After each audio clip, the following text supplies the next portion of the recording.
యేసుక్రీస్తు నామంలో మీ అందరికీ నా హృదయపూర్వకమైన వందనాలు. దినమంతా నా ప్రభు మీకు తోడై ఉండి మిమ్మల్ని ఆశీర్వదించి దీవించి కాపాడునుగాక. పరిశుద్ధ గ్రంథములో నుండి యెహోషువ గ్రంథం 3వ అధ్యాయం 11వ వాక్యాన్ని నేను చదువుతూ ఉన్నాను. ఈ పరిశుద్ధ గ్రంథమైన బైబిల్ తెరచి చూడండి. జీవము గల దేవుడు మీ మధ్య నున్నాడనియు. నాయకుడైన యెహోషువ ప్రజలందరితో ఒక శ్రేష్టమైన మాట చెప్తున్నారు. దేవుని పేరు పెట్టబడిన ప్రజలు వాగ్దాన దేశంలోనికి బయలుదేరి వస్తున్నారు. ఆటంకాలు ఆటుపోట్లు అన్నీ దాటుకుంటూ వచ్చారండి. ఒక శ్రమ దాటాము అనుకున్న లోపు మరొక శ్రమ వారి ఎదుట నిలబడి వాళ్ళను పలకరిస్తుంది. ఈ పరిస్థితిని చూచిన ప్రజలందరూ కలవరపడిపోయారు, కన్నీరు కారుస్తున్నారు. ఏంటా వాగ్దానం చేయబడిన దేశంలోకి వెళుతున్నాం అనే మాట మనం చెప్పుకుంటున్నాం, కానీ శ్రమ వెంబడి శ్రమ మనకు కలుగుతుంది ఏంటి? ఈ శ్రమ దాటిన మరుక్షణమే ఇంకొక శ్రమ మన ముంగిట నిలబడి మనం పలకరిస్తుంది ఏంటి? మనం వెళ్ళగలుగుతామా, మనం నిలబడగలుగుతామా, మనము చూడగలుగుతామా అనే సందేహాల మధ్యలో దేవుని ప్రజలు నిలిచిపోయారండి. ఆ పరిస్థితిని చూచిన ఈ నాయకుడు వారి యొద్దకు వెళ్ళి వారితో ఒక శ్రేష్టమైన మాట చెప్తున్నారు. చూడండి, మనము శ్రమను దాటుకున్నాం. ఆ శ్రమను దాటుకునేటప్పుడు మన దేవుడు మనతో కూడా నిలిచి అద్భుతం చేశారు కదా, మన దేవుడు మనతో నిలిచి ఆశ్చర్యమైన కార్యం జరిగించారు కదా. ప్రారంభించిన ఆనాటి నుండి ఈనాటి వరకు ఎన్ని ఆటుపోట్లు మనం దాటుకొని రాలేదు. ఈ ఆటుపోట్లన్నిటి మీద మనం జయము చూస్తూ వస్తున్నాము అంటే దేవుడు మనతో ఉన్నాడు కదా. దేవుడు మనతో ఉండకపోతే మనం ఇవి చూడలేము కదా. అందుకని మీరు ఏం కంగారు పడవలసిన అక్కర్లేదు. నా మాట వినండి. ఇదిగో, ఈ శ్రమను మనం దాటబోతున్నాం. ఈ శ్రమను దాటి మనం వాగ్దాన భూమిని స్వాధీనపరుచుకోబోతూ ఉన్నాం. ఈ శ్రమ దాటిన తర్వాత ఏ శ్రమ మనకు అడ్డుగా నిలబడినా శ్రమలన్నిటిని ఆయన తీసివేస్తాడు. మీరు కంగారు పడకుండా ధైర్యముగా ఉండండి అంటూ ఈ మాట వారితో చెప్తున్నారు. ఈ నాయకుడు ఎందుకు కంగారు పడవద్దు అని చెప్తున్నారు అంటే వాక్యంలో చక్కని మాట రాయబడింది. జీవము కలిగిన దేవుడు మనతో కూడా ఉన్నారు. ఏ ప్రజలతో చెప్తున్నాడు నాయకుడు? కలవర పడుతున్న ప్రజలతో, కృంగిపోయిన ప్రజలతో, దీని మీద మనము జయను చూస్తాము అనే నమ్మకము లేని ప్రజలతో నాయకుడు చేరి ఒకే మాట అంటున్నాడు. జీవము కలిగిన దేవుడు మనతో కూడా ఉన్నాడు గనక ఈ శ్రమను మనం దాటుకొని వెళ్ళగలుగుతాం గనక మీరు ఏం అధైర్యపడకండి అని ధైర్యంతో కొన్న మాట ఎప్పుడైతే చెప్పారో ఆ ప్రజల హృదయంలో ఒక ఆనందం కలిగిందండి. నిజమే కదా, ఇప్పటి వరకు దేవుడు మనతో నిలిచి శ్రమను తీసివేశారు. ఇప్పటి వరకు ప్రభు మనతో నిలిచి అద్భుతం జరిగించారు. మరి ఎందుకు ఇక మీద కూడా ఎందుకు మనతో ఉండడు? ఆయన మనతో ఉండి ఈ అద్భుతం చేస్తారు అనే ఆనందముతో వారు బయలుదేరి వెళ్ళారండి. ఆ శ్రమను దాటుకొని వెళ్ళగలిగారు. ఎందుకంటే జీవము కలిగిన దేవుడు అక్కడ ఉన్నాడు. జీవాధిపతి అయిన దేవుడు అక్కడ ఉన్నారు. అంటే ఒక వ్యక్తి శ్రమను దాటుకోవాలి అంటే, ఒక వ్యక్తి శ్రమ తర్వాత శ్రమను దాటుకుంటూ జయాన్ని చూడాలి అంటే, జరుగుతున్న శ్రమలన్నిటి మీద జయానికి నాంది పలకాలి అంటే వాక్యం ఉంటుంది వారి మధ్య ఎవరుండాలి? దేవుడు కాదు, జీవము కలిగిన దేవుడు. దేవుళ్ళు చాలామంది ఉండొచ్చండి. దేవుళ్ళు అని పిలువబడుతున్న వారు చాలామంది ప్రపంచంలో మనకు కంటికి కనబడవచ్చు. కానీ దేవుళ్ళల్లో జీవము కలిగిన దేవుడు ఎవరు? జీవము కలిగిన దేవుడే శ్రమను దాటేటట్లుగా చేయగలుగుతాడు. అందుకని వీరితో ఎవరున్నారంటే జీవము కలిగిన దేవుడు. ఒక సేవకుడిగా నేను మీతో చెప్పాలనుకున్న మాట ఏంటంటే, గడిచిన దినాలు ఎందుకు శ్రమను నువ్వు దాటుకొని రాలేకపోతున్నావు? శ్రమ వెంబడి శ్రమ కలుగుతుంది. ఆ శ్రమను చూచి సతికిల పడిపోతున్నావు కదా. ఈ శ్రమ మీద నీకు జయము కలగక, ఈ శ్రమ మీద నీకు అపజయం కలుగుతూ, శ్రమ నిన్ను వంగదీస్తుంటే, శ్రమ కన్నీరు కార్చేటట్లుగా చేస్తుంటే, శ్రమ ఆపదల మధ్యలోనికి నేను తీసుకుని వెళుతుంటే దానిని చూచి కలవరపడుతూ ఇక నేను ఏమి చెయ్యలేను అని నిస్సాయిస్థితిలో పడిపోతూ వచ్చావు కదా. ఎందుకని కారణం అంటే నీ మధ్య జీవము కలిగిన దేవుడు లేడు. నీ మధ్య జీవము కలిగిన దేవుడు కానీ ఉండింటే నీకు కలుగుతున్న ప్రతి శ్రమ మీద నీకేం కలుగుతుంది? జయం కలుగుతుంది. ఒక సేవకుడిగా చెప్పనా, ఇప్పటి వరకు నీ బ్రతుకుల్లో అపజయం చూస్తూ, ఇప్పటి వరకు శ్రమను దాటుకోలేక, ఇప్పటి వరకు శ్రమ మీద నీవు జయము చూడలేక, ఇప్పటి వరకు ఆ శ్రమ నీ ముంగిట నిలబడి నేను వంగదీస్తున్నప్పటికీ నువ్వు ఏం చేయాలో అర్థం కాక కుప్పగా కోల్చబడుతూ జీవితపు మనుగడ ఈడ్చుకుంటూ వస్తున్నావు కదా. సేవకుడిగా చెప్తున్నానండి, ఈ దినము నుండి, ఈ క్షణము నుండి నా దేవుడు నీ మధ్య ఉండగలిగితే, నా దేవుడు నీ మధ్య నిలిచి ఉండగలిగితే నీ శ్రమలన్నిటికీ ముగింపు కలగబోతూ ఉంది. మరి ఆయన నీ మధ్యకు రావాలంటే నువ్వేం చేయాలి? ఆయన నీ మధ్యలో నిలిచి అద్భుతం చేయాలంటే ఏం చేయాలి? ఆయన నీ మధ్య నిలిచి నవనూతనమైన కార్యాలు జరిగించాలంటే ఏం చేయాలి? ఆయన నీ మధ్యలో నిలిచి నీకు కలుగుతున్న శ్రమలలో నుంచి విడుదల నీకు కలగచేయాలంటే ఏం చేయాలి? ఏం చేయాలో తెలుసా?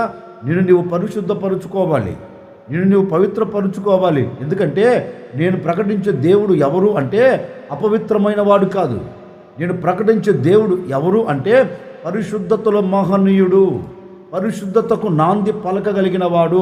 ప్రపంచములో ఆయనకు కలిగిన పరిశుద్ధ ప్రపంచం ఎవరికి లేదు. ఆయన మూలంగానే ప్రపంచానికి పరిశుద్ధత కలుగుతుంది. అందుకే వాక్యం చెప్తుంది కదా, నేను పరిశుద్ధుడై ఉండినట్లుగా మీరును పరిశుద్ధులై ఉండండి. అంటే దేవుడెవరు? పరిశుద్ధత కలిగిన వాడు. దేవుడెవరు?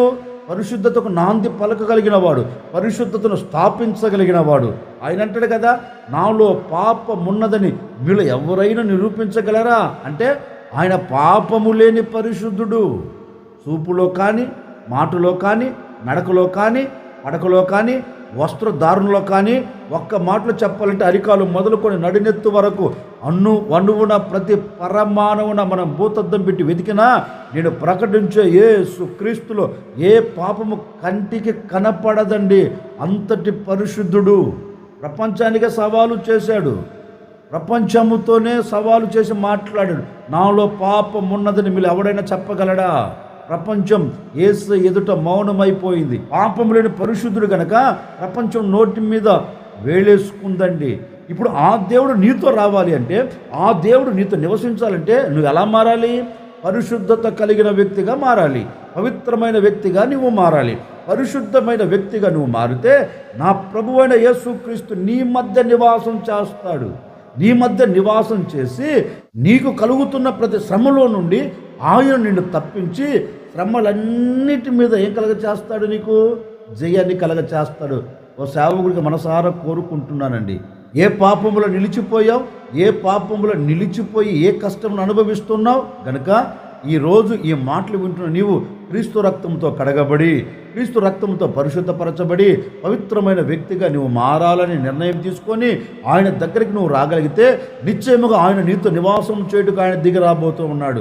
ఆయన నీతో నివాసము చేసి, ఆయన నీతో నిలిచి నీలో ఉన్న అపవిత్రతను తీసివేసి ఆయన నీ పట్ల అద్భుతమైన కార్యం జరిగిస్తాడు. ఓ సేవకుడు కోరుకుంటున్నానండి, ఈ దినము నుండి నువ్వు దేవుని వైపు తిరగగలిగితే, ఈ దినము నుండి నువ్వు దేవుని మీద ఆధారపడి నీవు ఆయనను పిలవగలిగితే, నిన్ను నువ్వు పరిశుద్ధపరుచుకొని, నిన్ను నువ్వు పవిత్రపరుచుకొని పరిశుద్ధుడైన దేవుని నువ్వు ఆహ్వానించగలిగితే నిశ్చయముగా వాక్యం చెప్తుందండి, నేను మీతో నివసించి, నేను మీలో నివసించి మీకు కలిగిన శ్రమలన్నిటినీ నిన్ను నీవు పరిశుద్ధపరుచుకొని యేసయ్యను ఆహ్వానించగలిగితే యేసుక్రీస్తు నీతో నిలిచి నిన్ను వెంటాడుతున్న ఏ శ్రమైనా, నీవు దాటలేని ఏ శ్రమైనా, నీ ముంగిటి నిలబడి కలవర పెడుతున్న ఏ శ్రమైనా నా దేవుడు వాటన్నిటి మీద నీకు జయమును కలగ చేయబోతూ ఉన్నారు.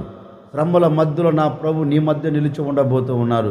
నీ శ్రమల మధ్య ఆయన నీతో కూడా నిలిచి, నీతో కూడా ఉండి నీ శ్రమలన్నిటికీ ముగింపు కలగ చేయబోతున్నాడండి. అందుకని నీవు నీ శ్రమల మధ్యలో, నీ మధ్యలోనికి నీవు ఆహ్వానించగలిగితే నిశ్చయముగా ఆయన నీ మధ్యలో నిలిచి ఒక అద్భుతమైన కార్యమును జరిగించబోతూ ఉన్నారు.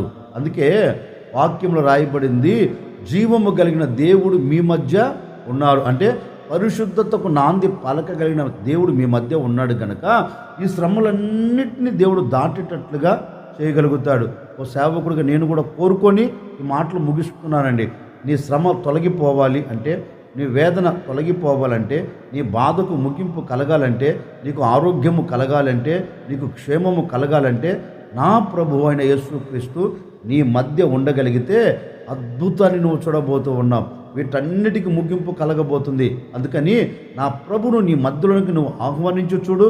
ఈ దినము నుండే నీవు అద్భుతాన్ని చూడబోతూ ఉన్నావు. జీవము కలిగిన దేవుడు నీ మధ్య నిలిచి నీ శ్రమలను తీసివేయునుగాక. జీవము కలిగిన దేవుడు నీ మధ్య నిలిచి నీ పట్ల నవనూతనమైన కార్యం జరిగించునుగాక. ఇప్పటి వరకు దాటలేను అనుకున్న ఆ శ్రమను నీవు దాటేటట్లుగా, నీకు విజయం కలగచేయునట్లుగా నా దేవుడు మీతో కూడా ఉండునుగాక. ఈరోజు విశ్వసించి ప్రార్థన చేసుకోండి. జీవము కలిగిన దేవుడు మీతో కూడా ఉండబోతూ ఉన్నాడు. ఉన్న దేవుడు మీ పట్ల అద్భుతం చేయబోతూ ఉన్నారు. కనుక విశ్వసించి, అయ్యా నీవు నా మధ్య నిలిచి నా కుటుంబాన్ని కట్టు, నా కుటుంబపు మధ్యలో నిలిచి నన్ను ఆశీర్వదించవా, నన్ను దీవెనకరంగా మార్చవా, నా కుటుంబానికి నెమ్మదిని, సమాధానాన్ని, సంతోషాన్ని కలగచేయవా అని కోరుకోనండి. నా ప్రభు అయిన యేసుక్రీస్తు తప్పక మిమ్మల్ని విడిచిపెట్టకుండా, మీకు దూరం కాకుండా ఆయన మీ మధ్యలో నివాసం చేయబోతూ ఉన్నాడు. ఆయన మీ మధ్యలో నిలిచి మీ పట్ల నవనూతనమైన కార్యాలు జరిగించబోతూ ఉన్నారు. గనక మీ మధ్యలోనికి వచ్చినట్లుగా మిమ్మల్ని మీరు పరిశుద్ధపరుచుకొని నా ప్రభువును ఆహ్వానించండి. తప్పక ఆయన మీ మధ్యలో ఉండి అద్భుతం జరిగించబోతూ ఉన్నారు. మీరు ప్రార్థన చేసుకోండి. నేను కూడా మీ కొరకు వచ్చిన ప్రార్థన చేయబోతున్నాను. ఆశ్చర్యకరుడా, మీకు స్తోత్రాలు చెల్లిస్తూ ఉన్నాను. మీరెంతైనా సర్వశక్తి కలిగిన దేవుడవు నాయనా. మరొక దినములో కూడా మీరు మమ్మల్ని సజీవుల మధ్య నిలబెట్టి మిమ్మల్ని స్తుతించున్నట్లుగా మీరు సహాయం చేశారు. అందును బట్టి మీకు స్తోత్రము తండ్రి. జీవము కలిగిన దేవుడు మీ మధ్య ఉన్నాడు అని మీ లేఖనాలు సెలవిచ్చినట్లుగా నాయన, మీరు మా మధ్యలో ఉండి మా శ్రమలన్నింటినీ తీసివేయాలంటే మమ్మల్ని మేము పరిశుద్ధపరుచుకొని మిమ్మల్ని ఆహ్వానించగలిగితే మీరు మా మధ్యలోకి వచ్చి అద్భుతం చేస్తారని మీరు మాట ఇచ్చినట్లుగా ఎందరైతే నిర్ణయం తీసుకున్నారో ప్రతి ఒక్కరి పట్ల మీ కార్యాలు జరిగించి మీరు వారి మధ్యలో నిలిచి అద్భుతాలు కలగచేసి శ్రమలన్నింటిని కొట్టివేసి సాక్షిగా నిలుపుకోమని యేసు నామములు అడిగి వేడుకొనుచున్నాము తండ్రి. ఆమెన్. దినమంతా నా ప్రభు మీ మధ్యలో నిలిచి మీ పట్ల అద్భుతమైన కార్యాలు, ఆశ్చర్యమైన కార్యాలు జరిగించునుగాక.